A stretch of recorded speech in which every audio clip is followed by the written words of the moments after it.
Europe کے قیام کے زمانے کی بات ہے۔ میں لندن میں اپنی سہیلی کے پاس ٹھہری ہوئی تھی۔ ایک روز مجھ سے کہنے لگی، آؤ میں تمہیں جنگل کی سیر کرواتی ہوں۔ جنگل میں؟ نہ بابا، مجھے وہاں جاتے ہوئے ڈر لگتا ہے۔ ڈرنے کی تھوڑی بات ہے، میں تمہیں اپنی آنٹی سے ملواؤں گی۔ آنٹی؟ میں نے حیرت سے پوچھا۔ ہاں، وہ جنگل میں رہتی ہیں۔ تو کیا وہ اکیلی جنگل میں رہتی ہیں؟ کچھ لوگ اور بھی ہیں مگر وہاں بہت کم گھر ہیں۔ اچھا۔ میں بے دلی سے اس کی آنٹی کے گھر ملنے چلی گئی۔ 1 گھنٹے کی ڈرائیو پر جنگل آ گیا۔ ہم ایک چھوٹے سے گھر میں آنٹی گریس کو ڈھونڈنے لگی تھی۔ وہ باورچی خانے میں چائے کا اہتمام کر رہی تھی۔ شاید انہیں ہماری آمد کی اطلاع مل چکی تھی۔ وہ خوشی خوشی باورچی خانے سے نکل کر ہم دونوں سے ملی۔ آنٹی گریس، یہ میری دوست پاکستان سے آئی ہیں۔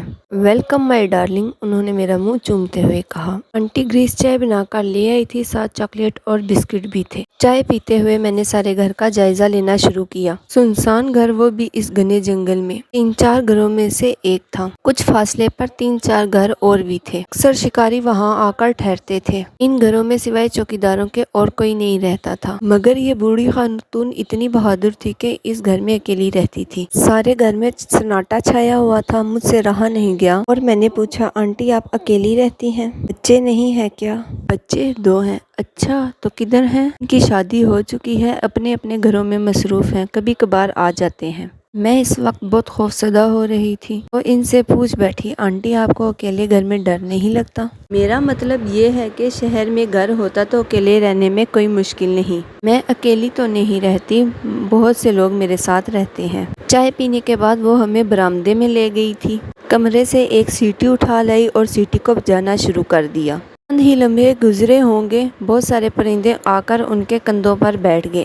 رنگا رنگ خوبصورت پرندے تھے۔ وہ مسکرائی اور بتانے لگی کہ یہ میرے ساتھی ہیں۔ دیکھا، ڈھیر سارے بچے ہیں، وہ پرندے کے منہ کو چومتے ہوئے بتا رہی تھی۔ میں کافی حیرانگی سے آنٹی گریس کو دیکھ رہی تھی، جو ان پرندوں کے ساتھ کافی خوش نظر آ رہی تھی۔ نہ صرف پرندے میرے بچے ہیں بلکہ 2 بلیاں بھی اور 2 کتے بھی۔ میں پریشان ہو گئی تھی، پوچھ ہی نہ سکی تھی اس گھنے جنگل میں اکیلے رہنا، اور وہ بھی بوڑھی خاتون کا۔ یہ بات میرے لیے بہت ہی حیران کن تھی۔ صرف پرندوں کو اپنی اولاد بنایا ہوا تھا۔ آنٹی گریس نے 2 بلیوں کو بلایا اور وہ چپ چاپ آ کر آنٹی گریس کے پاس بیٹھ گئی۔ کتے اس وقت کہیں گھوم پھر رہے تھے۔ آنٹی، یہ جانور کتے اور بلیاں آپس میں لڑائی نہیں کرتے؟ میری بات کا جواب دیتے ہوئے بتانے لگی۔ پہل تو لڑائیاں ہوتی تھی، مگر میں نے ان کی تربیت کرنے میں بہت محنت کی۔ اب جو ہی لڑنے کی کوشش کرتے ہیں، میرا اشارہ پاتے ہی اپنی اپنی جگہوں پر بیٹھ جاتے ہیں۔ مجھے تو رہ رہ کر خیال آ رہا تھا، ایک انسان کی تربیت میں اچھا خاصا وقت درکار ہوتا ہے، مگر اس نے جانوروں اور پرندوں کی تربیت کی ہوئی تھی۔ اس بہادر خاتون نے اپنی تنہائی کا حل ڈھونڈ لیا تھا۔ وہ پرندوں اور بلیوں اور کتوں کے ساتھ بہت خوش تھی۔ میں واپس آتے ہوئے سوچ رہی تھی کہ اس دنیا میں طرح طرح کے لوگ بستے ہیں۔